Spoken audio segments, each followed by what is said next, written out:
Telugu cinema చరిత్రలో ఎన్నో గొప్ప సినిమాలు వచ్చినప్పటికీ కాలాన్ని జయించి ఇప్పటికీ చిరస్థాయిగా నిలిచిన చిత్రాల్లో పాతాళ భైరవి అగ్రస్థానంలో ఉంటుంది. 1951 మార్చ్ 1న విడుదలైన ఈ జానపద ఫ్యాంటసీ చిత్రం తెలుగు ప్రేక్షకుల ఊహాశక్తిని కొత్త స్థాయికి తీసుకెళ్లింది. దర్శకుడు కేవీ రెడ్డి విజన్, హీరో ఎన్టీ రామారావు గారి నటన, విలన్ గా ఎస్వి రంగారావు గారు అద్భుతమైన నటన కలిసి ఈ సినిమాను చిరస్మరణీయంగా మార్చాయి. విడుదలై దశాబ్దాలు గడిచిన ఈ సినిమా ఇప్పటికీ ప్రేక్షకులను అలరిస్తూనే ఉంటుంది.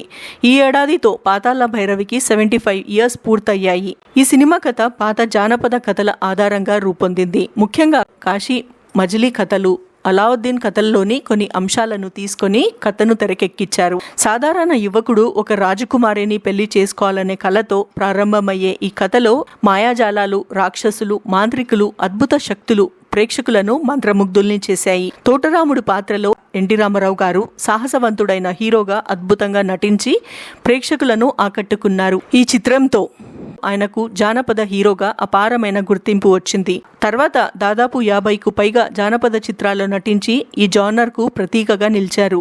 ఇక మాంత్రికుడి పాత్రలో ఎస్వి రంగారావు గారి నటన సినిమాకు ప్రాణం పోసింది. ఆయన చెప్పిన సాహసం చేన డింబక వంటి డైలాగులు ఇప్పటికీ ప్రేక్షకుల నోట వినిపిస్తూనే ఉంటాయి. ఈ సినిమా విజయానికి సంగీతం కూడా ఒక ముఖ్య కారణం. ప్రముఖ సంగీత దర్శకుడు ఘంటసాల గారు స్వరపరిచిన కలవరమాయే మదిలో, వినవే బాల నా ప్రేమగోల, ఎంత ఘాటు ప్రేమయో వంటి పాటలు తెలుగు సంగీత చరిత్రలో చిరస్థాయిగా నిలిచిపోయాయి. కళా దర్శకత్వం కూడా ఈ సినిమాకి ప్రత్యేక ఆకర్షణగా నిలిచింది. పాతాళ భైరవి అమ్మవారి విగ్రహం నుంచి మాయామహల్ సెట్స్ వరకు ప్రతి అంశాన్ని ఎంతో అద్భుతంగా రూపొందించారు. ఆ కాలంలో పరిమితమైన సాంకేతిక వనరులతోనే ఇంత అద్భుతమైన విజువల్స్ సృష్టించడం చిత్ర బృందం ప్రతిభకు నిదర్శనమని చెప్పొచ్చు. సినిమాటోగ్రఫర్ మార్కస్ బాట్లే కెమెరా పనితనం సినిమాకు మరింత మాయాజాలాన్ని తెచ్చింది. ఈ చిత్రాన్ని విజయ ప్రొడక్షన్స్ బ్యానర్ పై నిర్మాతలు బి నాగిరెడ్డి మరియు అల్లూరి చక్రపాణి నిర్మించారు.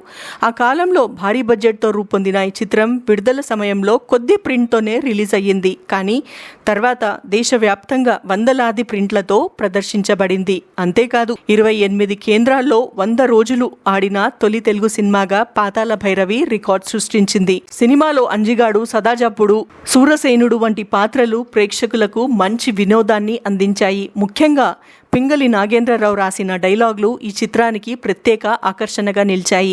ఇక ఆసక్తికరమైన విషయం ఏమిటంటే ఈ సినిమా సమయంలో ఎన్టీ రామారావు గారి పారితోషికం నెలకు కేవలం 250 రూపాయలు మాత్రమే. అయితే సినిమా ఘన విజయం సాధించడంతో నిర్మాతలు చిత్ర బృందానికి ప్రత్యేక బోనస్ కూడా ఇచ్చారట. మొత్తానికి పాతాళ భైరవి విడుదలైన తర్వాత తెలుగు చిత్రసీమలో జానపద చిత్రాల ప్రభంజనం మొదలయ్యింది. ఈ రోజు కూడా తెలుగు సినిమా క్లాసిక్ గురించి మాట్లాడితే పాతాళ భైరవి పేరు తప్పకుండా వినిపిస్తూనే ఉంటుంది.